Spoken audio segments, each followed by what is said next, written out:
Правите за нашите деца. Оля музика.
Дългогодишен приятел и партньор на училището ни, председател на фондация Българска памет. Районният мюфтия на област Благоевград, господин Осман Кутрев, представители на религиозни общности, народни представители, директори на образователни институции, учители, кметове на различни населени места от общината, общински съветници и не на последно място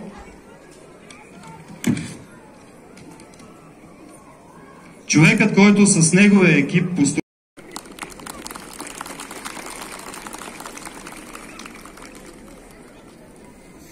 Уважаеми господин Семов, господин Плевнин, госпожо Лазар, господин Вравес, госпожо Таки, господин Диле, господин Шап, господин Реванс, господин Иса и всички да не ви... Господин Цеков, Мустафа и да не изброявам всички. Днес съм изключително развълнуван. Ще бъда малко повече ще говоря, защото това е училище на 100 години. Започнало като всяко българско училище или от черквата, или от джамията в 2-3 стаички. Но най-вече се вълнувам, че в Рибново днеска е образно казано българската държава. От Конституционния съд до министри, до областни управители, до господата народни представители от всички политически сили. И ми се иска да се обърна към вас, господа политици, държавници. Вземете се в ръце и направете правителство. Стига сте делели България. Има още 8 дела, за да бъде цел. Защото аз като български директор, питате ли има 4 години да живеем без време, да няма сигурност.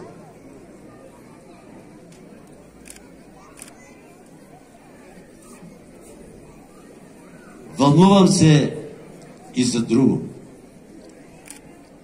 Моето училище носи името на Йордан Йовков. Хуманизм на Йовков. Човечността, добротата на Йовков. Ми спомнете си Йордан Йовков. Празник посветен на една дълго очаквана мечта, новият корпус на училището в село Рибново. Искам да се обърна към моите колеги учители, към техните възпитаници, да им пожелая да продължат да бранят и защитават с достоинство името на нашето училище. Да продължат да мечтаят, защото аз бях в началото на мечтата на господин директора. Знам през какви препятствия, през какви перипетии мина неговата мечта, за да стане днеска реалност. Тази реалност обаче е в резултат на усилията на много хора, на много институции. Тази мечта стана реалност благодарение на община Гърмен, благодарение на регионалния инспекторат по образование, благодарение на областната управа, благодарение на Министерството на образованието и науката, благодарение на такива хора, като господин Врабевски, нашият президент, благодарение на много усилия. Когато всички работят в името на една кауза, тя става реалност. Не спирайте да мечтаете. И в тази връзка мечтата продължава, реалността продължава. Имам информация, че втората част от проекта на нашето училище, ремонта на старата част от сградата, също ще стане реалност. Благодаря на всички, които подкрепят усилията на нашия директор. Още веднъж честит празник!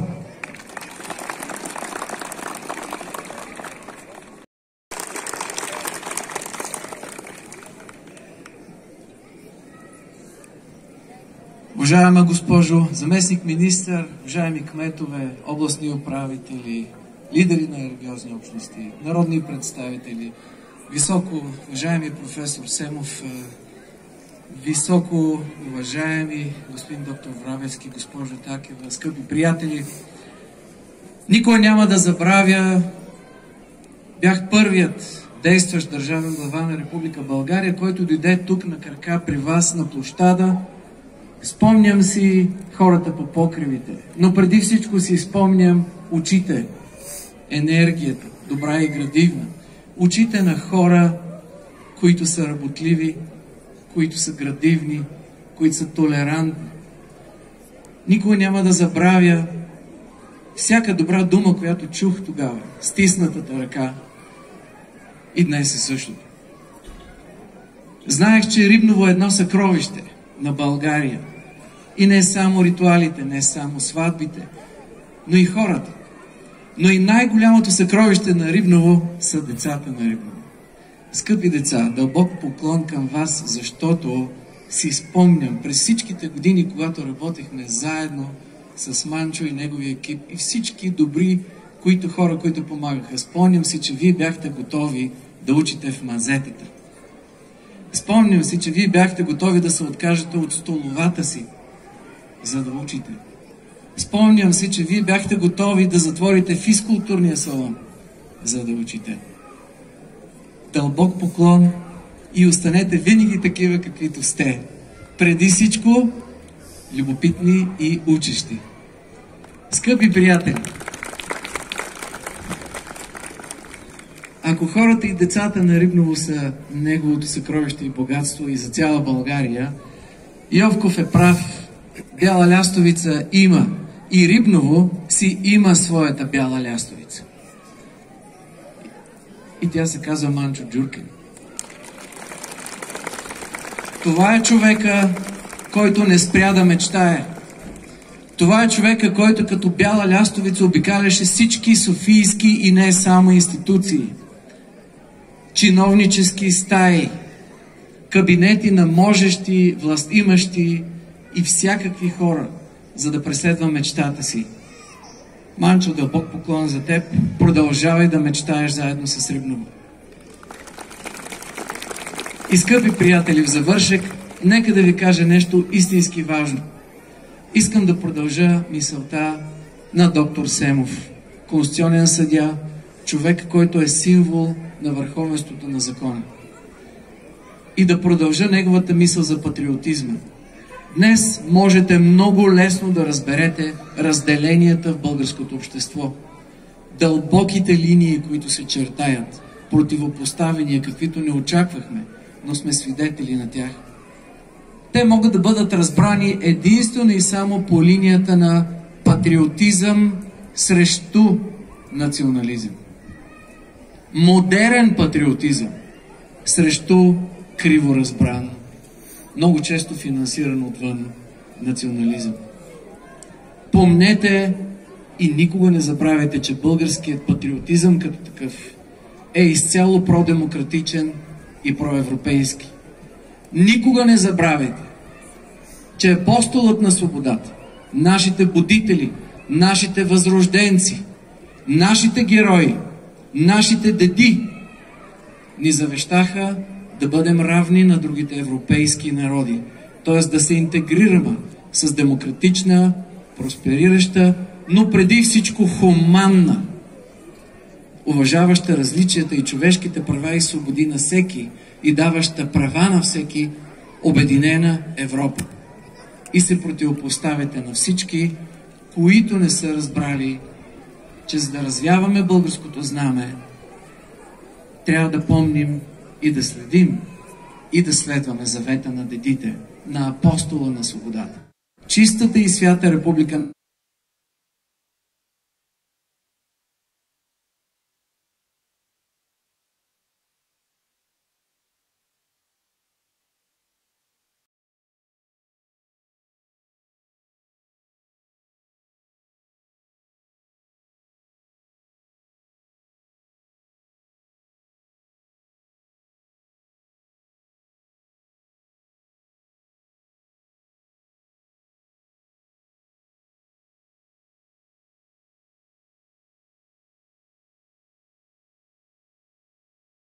Началото на светско образование в село Рибново се поставя през 1924 година с откриване на началното училище.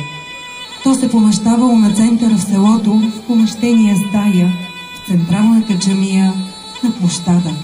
После постройва до самата джамия. Постепенно са привлечени много учители, които да се погрижат за образованието на децата от това така различно и открояващо се българско село със своите носии, традиции, бит, култура, които са запазени и съхранени до днес.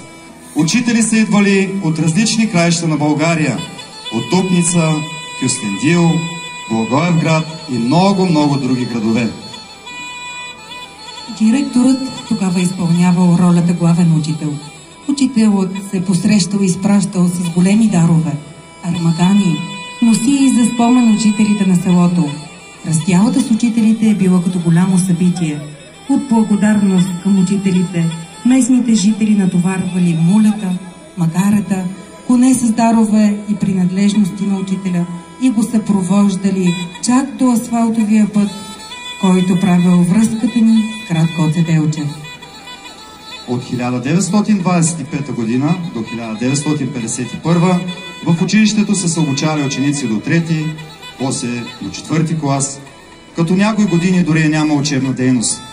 Някои хора не са си пускали децата на училище тогава, защото работата по нивите и градините е била единствения поминък за хората и те разчитали на тях да се съберат жито и да се запасят за зимата. Един от първите главни учители се казва Илия Крантев.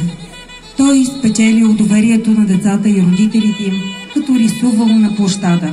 С интерес го наблюдавали децата. Спечелил тяхното доверие, ходил от къща на къща, от нива на нива, от мелница и воденица, разговарял и умолявал хората, че образованието е ценно и трябва да си пускат децата да идват на училище. През 1951 година се поставя нова история за училището в село Рибново. Тогава училището отначално се превръща в основно училище Анещи Озунов. Цели 3 години жителите на село Рибново се включват всеки с помощ и труд под ръководството на кмет и гостимащите тогава за построяването на ново училище и през 1960 година то отваря врати. Училището е със статут на основно до месец май 1993 година, когато със заповед на Министерството на образованието, науката и културата учебното заведение е преобразувано в средно общообразователно училище, като заедно с това и получава новото си име Средно образователно училище Йордан Йовков Рибново. Това е огромна от векове за векове, за да ни има и пребъде мажоретките към село Йордан Йовков Рибново.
е мой поклон, в сърцето си аз вечно ще нося спомен за теб, като за мой втори дом. Училище любимо, обичаме те ние, защото в тебе учим, пишем и творим. Винаги с радост влизаме в клас, защото ние ще знаем повече след час. Училище любимо, с учители добри, отворихте вратите за знание пред нас, за това благодарим. Училище мое любимо, ти си неповторимо, аз много те обичам и няма никога да забравя. Тук има учители чудесни, те ни учат без умора, за да станем умни хора.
Вменено ни е да се чувстваме, че все едно сме на гости на тая земя. И тук, и там се надигаме и да казваме, че и ние сме дали нещо на този свят. Все едно сме длъжни на някой. След 1300 години напукна всичко и на всички. Нас все още ни има. На никой не сме длъжни да се оправдаваме, че съществуваме. Защото